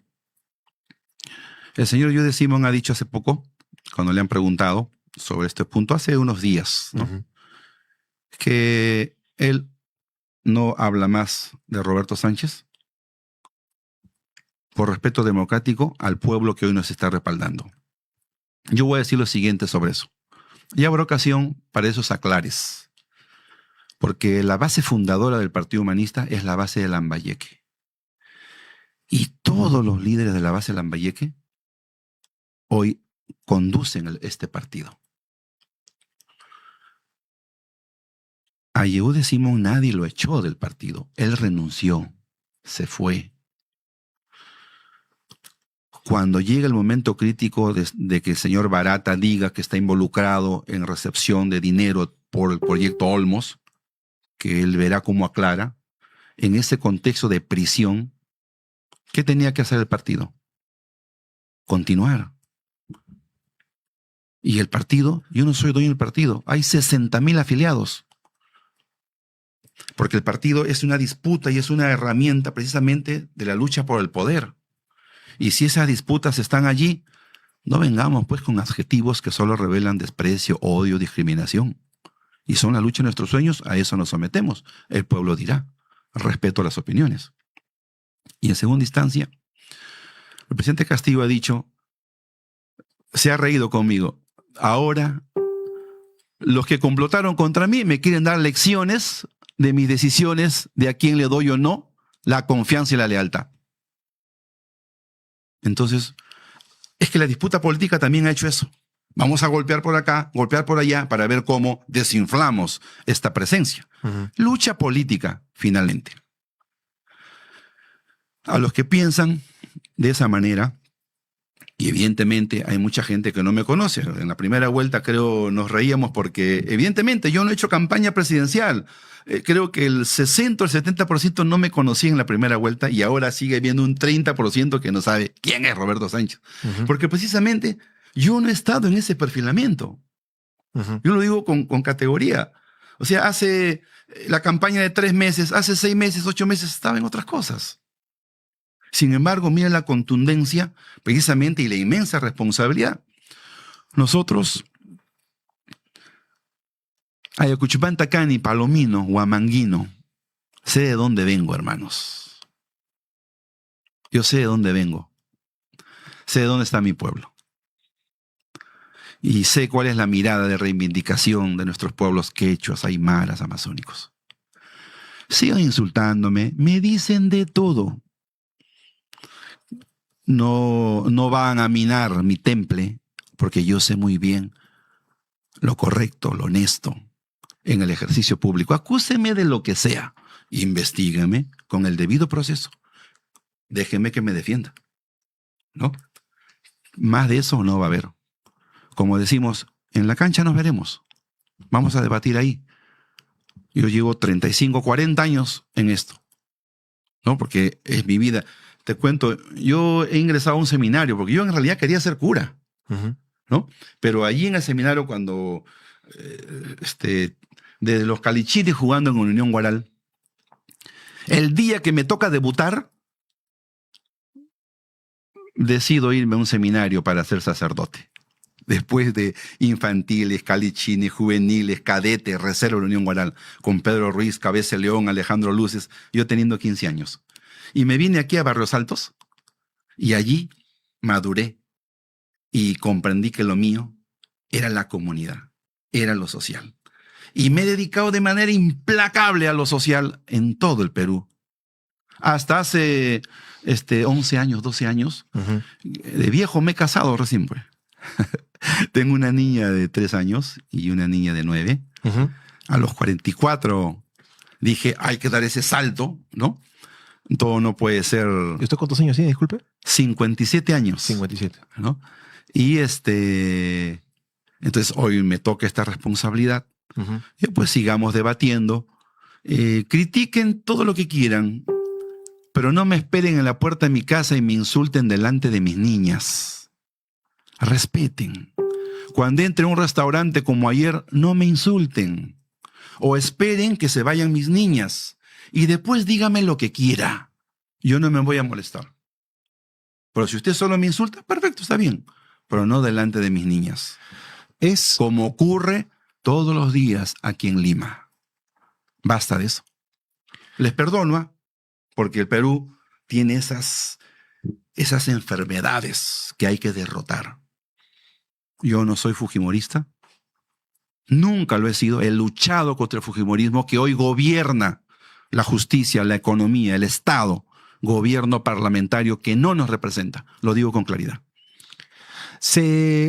A pesar de que usted todavía pues, está en plena campaña de segunda vuelta, me imagino que usted ya se dio cuenta, tanto en la primera vuelta también, que se habla mucho de ni siquiera sabemos quién va a ocupar la presidencia en julio de este año, pero ya se habla de vacancia.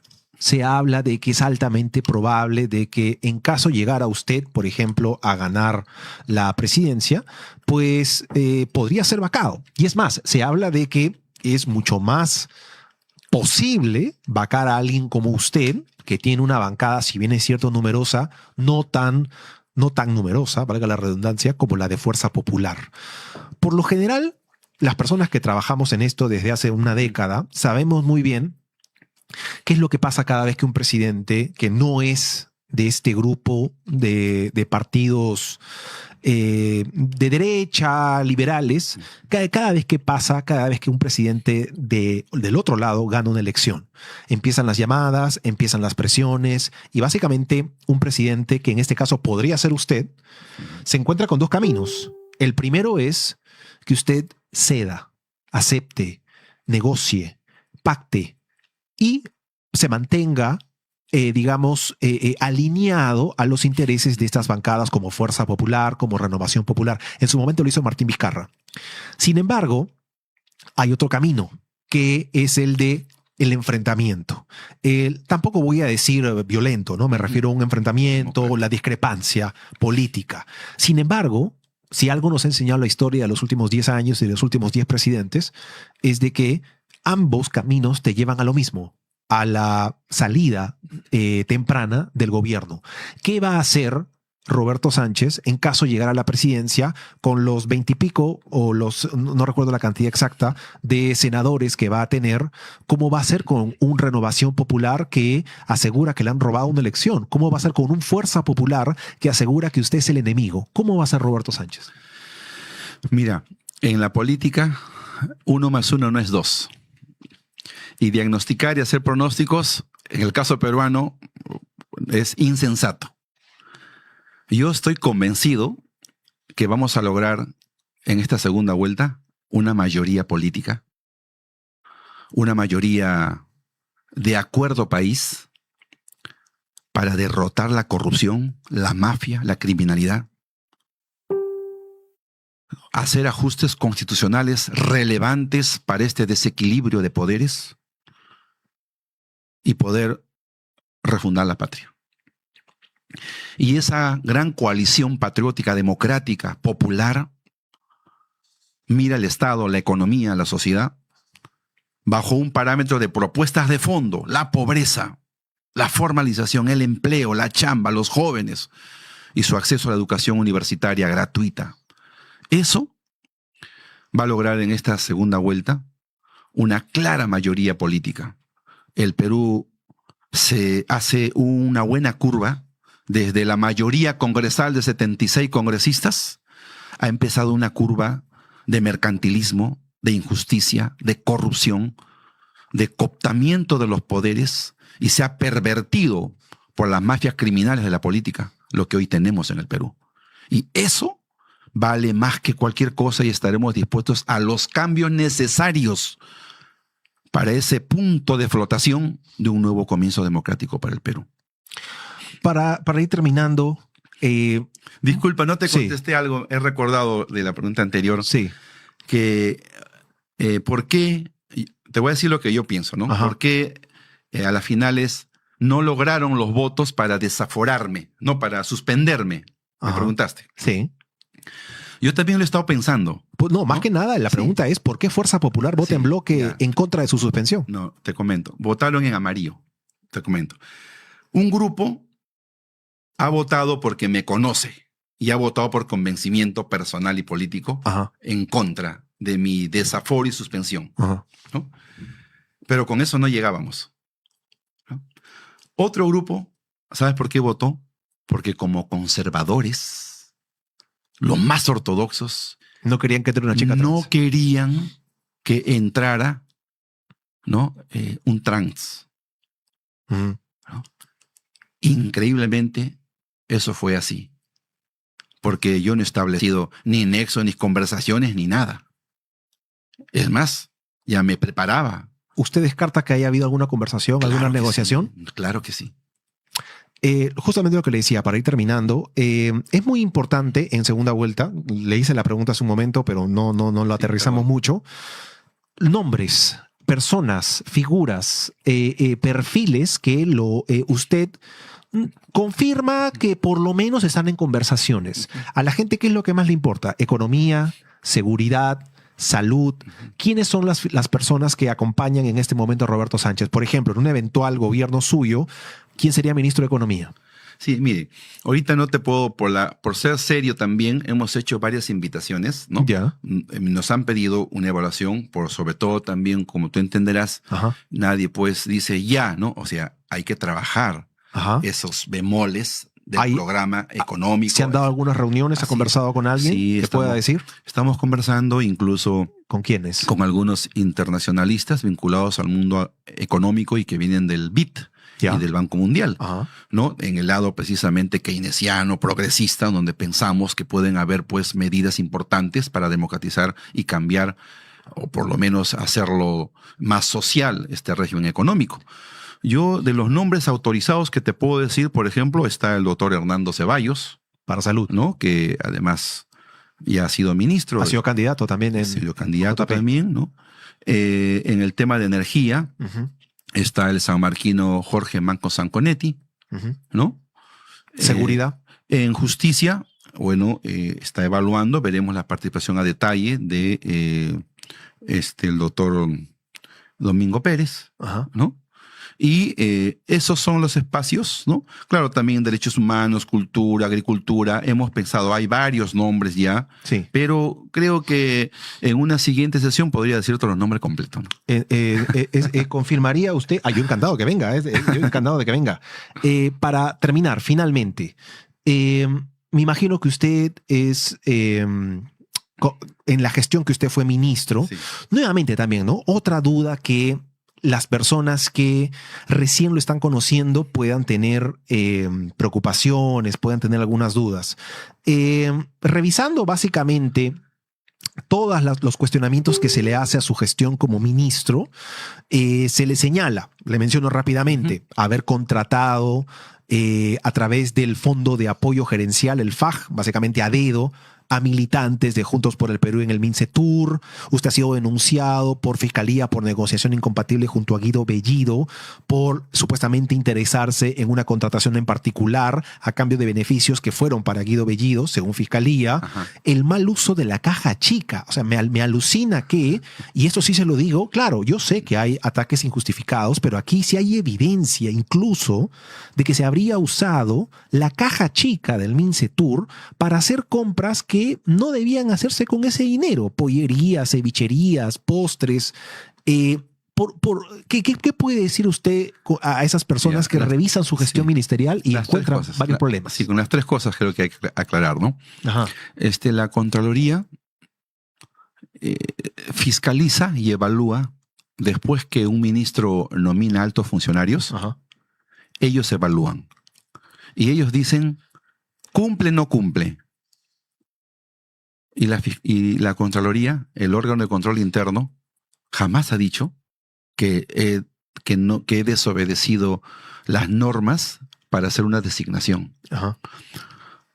Sencillo, miren lo de Contraloría. Un anónimo, otra disputa política, un anónimo dijo, están habiendo puro militantes de su partido. Los partidos políticos que luchamos por el poder y construimos también modos de gobernar, ¿tiene vetado si un militante, ¿no? ¿Acaso cuando el APRA fue gobierno no tenía ministros apristas?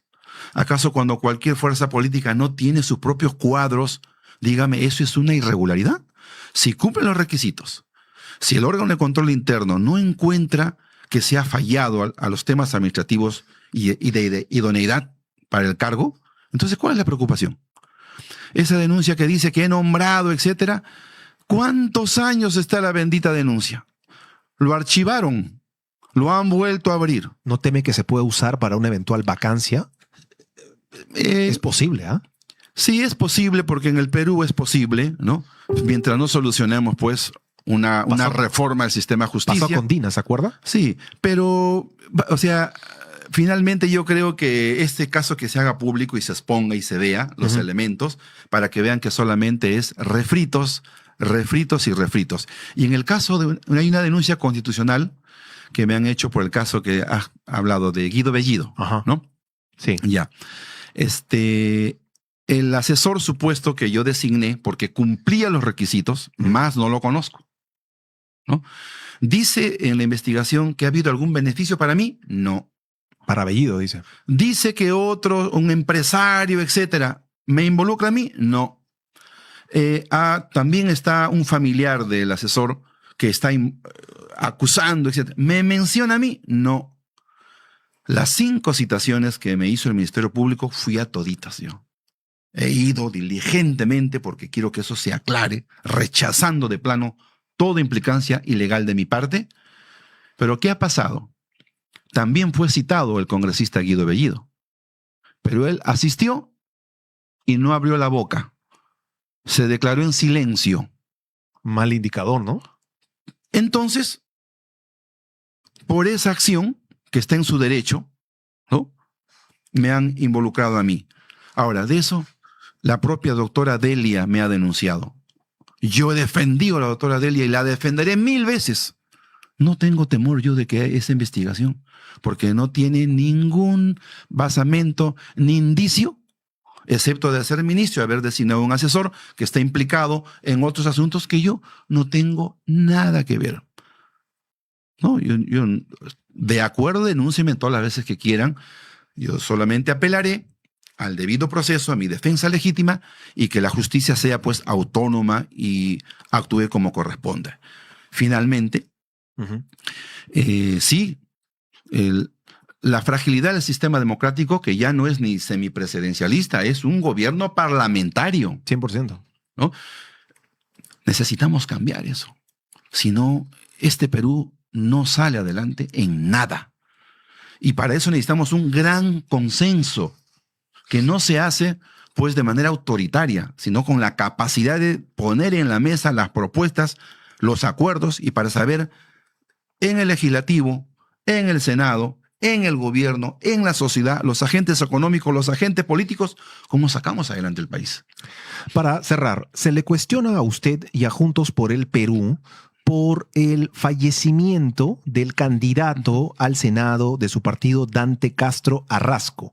La que hace la denuncia es la hija, se llama María Fernanda Castro, y cuestiona un montón de cosas. Para empezar, que supuestamente el primer contacto de Juntos por el Perú con la familia ocurrió recién el 10 de abril, cuando un miembro de prensa preguntó por WhatsApp si la noticia era real.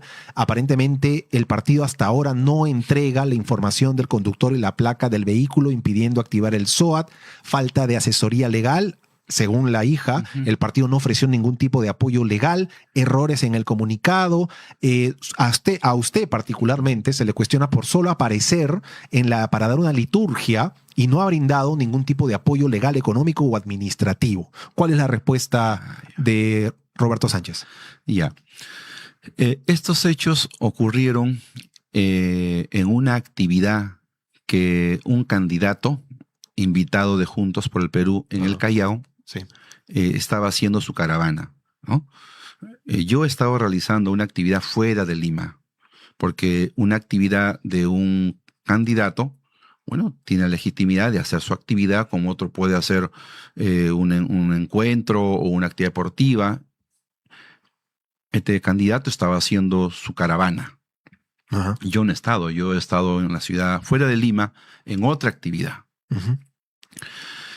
Yo me entero al día siguiente, ¿no? Y de inmediato, o sea, ¿qué pasó? Porque Dante es mi amigo, yo lo conozco a Dante. No podía creerlo, Ujú. ¿no? Entonces he preguntado, ¿qué pasó? ¿Qué actividad? ¿Quién ha organizado? ¿Cómo ha sido? ¿Qué ha pasado? Y lo que tenía que hacer, he ido de inmediato al hospital. He ido al hospital y he podido conversar, conocer por primera vez a la esposa, ¿no? Y luego a sus hijos y enterarme por ellos qué es lo que estaba pasando. Lamento un accidente irreparable porque no hay lamentaciones que valgan. Han perdido a su padre, ¿no? Me cuestionaron, me llamaron la atención. Yo los he escuchado con mucho respeto porque ¿qué les puedo decir? Una actividad que ni yo sé qué actividad se está haciendo, ni sé quién lo está haciendo, que estoy fuera de Lima, pero he ido. ¿Por qué cree que la cuestiona la hija a usted? No tiene, yo creo que tiene toda la razón en cuestionarme porque ha perdido a su ser querido. Y diga lo que me diga, yo no voy a entrar en el dime y direte por respeto a ese dolor. ¿Es cierto Pero lo sí, que dice?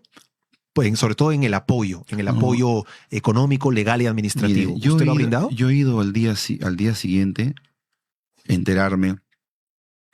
De inmediato he llamado a un profesional que me explique qué está pasando y Ujú. ese mismo día nos comunican que no había ya, o sea, la esperanza es lo último que se pierde, Ujú. ¿no? Pero ya no había alguna situación de que pudiera mejorar. Eso fue el pronóstico. Entonces, como católico dije, no, esto no, o sea, hay que orar. Hicimos una paraliturgia esa noche, al día siguiente también, ¿no? Y evidentemente ya yo ahí me entero la gran preocupación, pues, ¿no? Porque ir a un establecimiento de salud, inmediatamente, yo nunca he pasado esos trámites, pero hay el seguro del carro, Sí, es ¿no? un Es todo tramitazo. un lío que, o sea, yo nunca he pasado eso, pero me cuenta, sí, y entonces de inmediato he intentado y ubiqué al muchacho, ¿no? Con la actividad, ¿no? Y le hice venir ahí al hospital y le digo, conversen, resuelvan. Porque es simplemente decir, ¿dónde está el carro? ¿Quién es la persona? ¿No? Y de una vez que se investigue y que se sepa, ¿no?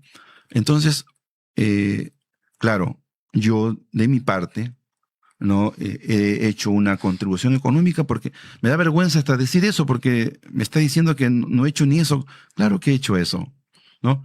Te lo voy a decir después que acabe porque quiero decirte la cantidad a ti nomás porque no me parece justo hablar de eso, Ujú. ¿no? Le hice una aportación económica en la sensatez y rapidez de que ya de inmediato toma todas las acciones, denuncia a quien tengas que denunciar, ¿no? Denuncia ante la policía, lo que tengas que hacer, tienes que hacer porque hay que llegar a saber dónde está el carro, porque entonces sabe quién es el dueño del carro, dónde está la persona. O sea, y yo he continuado mis actividades, Ujú. ¿no? Hemos estado el día que falleció, ¿no? Claro, cuando fallece un dirigente de izquierda, ¿no? Van todas las organizaciones políticas de izquierda y todos tienen pues su literatura de sus pronunciamientos y sus ajitos, ¿no? Sus lemas, y ha pasado por ahí pues 50 organizaciones de la izquierda peruana, que cada quien tiene su forma, su método, su tradición. Yo también he estado presente ahí, ¿no? Y luego ya el día de las exequias, que fue en el Callao, Ujú. también he ido, ¿no? He estado presente sin hacer protagonismo ni nada, acompañando, ¿no? Pero luego me entero ya por los medios públicos que no se ha resuelto el tema, ¿no? Que la persona que hizo su actividad, ¿no? de caravana Ujú. solamente ha dicho quién es, pero no han encontrado a la persona, al carro, al SWAT y todo esto. Entonces, esto yo lo he visto recién ayer Y hoy día, de inmediato, he convocado una reunión citando a este muchacho, a los abogados, y para ver qué ha pasado. Sí, ¿no? está tomando cartas en el asunto entonces. Entonces yo a sus dos hijos les pido disculpas. Nada va a reparar lo que está pasando con ustedes. Espero que esto hoy día mismo se identifique y se vea qué pasó y qué no pasó, ¿no? Porque nosotros como organización política, ¿qué le exigimos a un muchacho que no está afiliado al partido? O sea, no era una actividad del partido, era alguien que quería hacer una actividad. Evidentemente hay una responsabilidad de todo lo que está pasando y esperemos que eso se resuelva hoy mismo, ¿no? Para que se pueda, pues, ya no reparar la pérdida tan dura que tienen ustedes, pero que entiendo su dolor. No quiero discrepar con sus expresiones que dicen libremente que me están diciendo de todo. Lo admito, lo acepto, ¿no? Pero no es ese proceder mío, mucho menos, ¿no? Pero esperamos resolverlo como identificando al auto, a la camioneta, a la persona, la placa, el SWAT y todo ese lío que no permite, pues, ahorita terminar, imagino, gestiones económicas y también legales para las responsabilidades, ¿no? ¿Se acuerda usted que en los debates en los que participó usted en el Jurado Nacional de Elecciones había la pregunta ciudadana? Tenemos una para usted. Ya. Póngase, por favor, los audífonos. Hay una pregunta para terminar. A ver, por favor, Cabezón. Dale.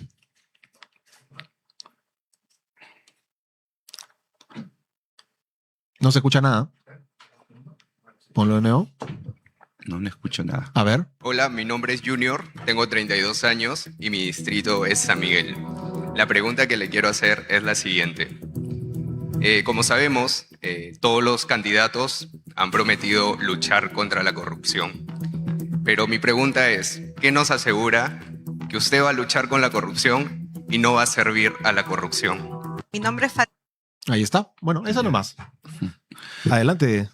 Sí, la lucha contra la corrupción ya no es un tema solo del gobierno, es un tema de toda la sociedad peruana. 25.000 millones de soles se pierden en la corrupción año por año y la corrupción se ha juntado no solamente con la criminalidad, con la corrupción de funcionarios, sino con el mismo sistema político. Y se ha puesto en una valla muy alta y creo que hoy la corrupción se ha institucionalizado y gobierna el país. Luchar contra ella no lo va a poder hacer solo un alcalde, un ministro, un presidente, sino toda la sociedad peruana. Yo he pensado varias veces cómo vamos a hacer. Y nosotros desde el gobierno vamos a decir cero corrupción e implacable. Y el ejemplo lo tiene que dar precisamente el cargo más alto del país, que es el presidente de la República. Con cero corrupción en la nominación de los equipos, en los contratos, en la gestión de las decisiones de políticas públicas, en los programas sociales, pero también en los altos negocios de Estado. Porque hoy solo se persigue al corrupto, por el que corrompe, sigue licitando como si nada.